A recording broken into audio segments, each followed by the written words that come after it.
एक मिनिट मागे ना मागे.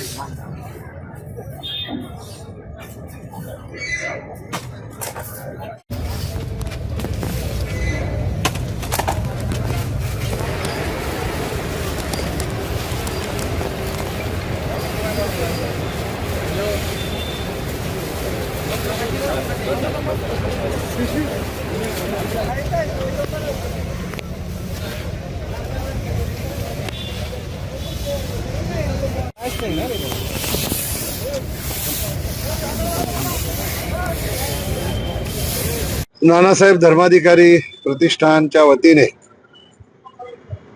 आदरणीय श्रद्धेय नानासाहेब धर्माधिकारी यांच्या जयंतीच्या औचित्य साधून आज संपूर्ण महाराष्ट्रभर स्वच्छता अभियान या प्रतिष्ठानच्या माध्यमातून राबवलं जात आहे. खऱ्या अर्थाने ह्या प्रतिष्ठानचं जे स्वच्छतेचं काम आहे हे निश्चितपणाने देशाला दिशा देणार आहे, येणाऱ्या पिढीला प्रेरणा देणार आहे. आणि म्हणून देशाच्या प्रधानमंत्र्यांनी जेव्हा स्वच्छता अभियान सुरू केलं त्यापूर्वीच या प्रतिष्ठानचं अभियान सुरू असायचं, पण जेव्हा देशाच्या प्रधानमंत्र्यांनी मोदीजींनी अभियान सुरू केल्यानंतर त्यांनी आप्पासाहेब धर्माधिकारी यांना नॉमिनेट केलं.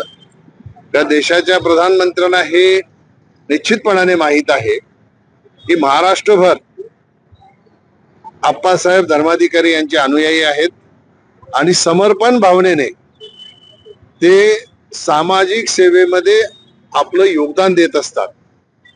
आणि जे समर्पण नानासाहेब धर्माधिकारी प्रतिष्ठानच्या सहकार्यांमध्ये आहे ते समर्पण निश्चितपणाने महाराष्ट्राला नाही तर देशाला स्वच्छतेची दिशा देणारं कार्य आहे.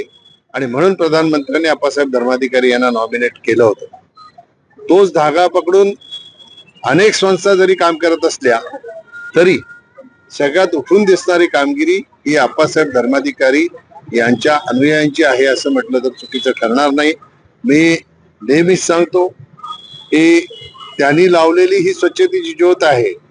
या देशातला सगळा कचऱ्याचा अंधकार नाहीसा करू शकणार नाही, पण देशातला सगळा काळोख जरी एकत्र आला तरी यांच्या स्वच्छतेचा जो प्रकाश आहे तो नाहीसा करू शकणार नाही.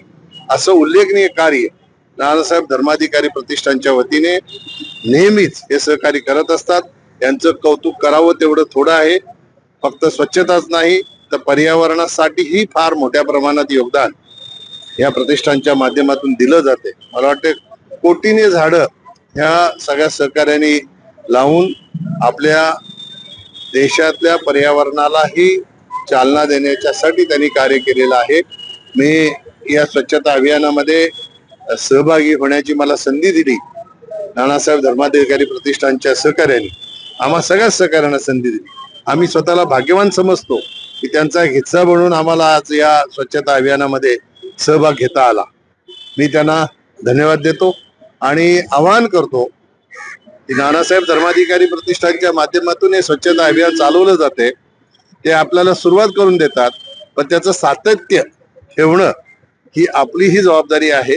ह्या त्यांच्या कामातून प्रेरणा घेऊन आपण ही या स्वच्छता अभियानाचं सातत्य कायम जर टिकवून ठेवलं तर आपला देश लवकरात लवकर स्वच्छ होईल. आणि प्रधानमंत्र्यांनी जे स्वच्छ भारताचं स्वप्न पाहिलेलं आहे ते पूर्ण करण्यासाठी आपणही योगदान दिलं असं त्याचा अर्थ.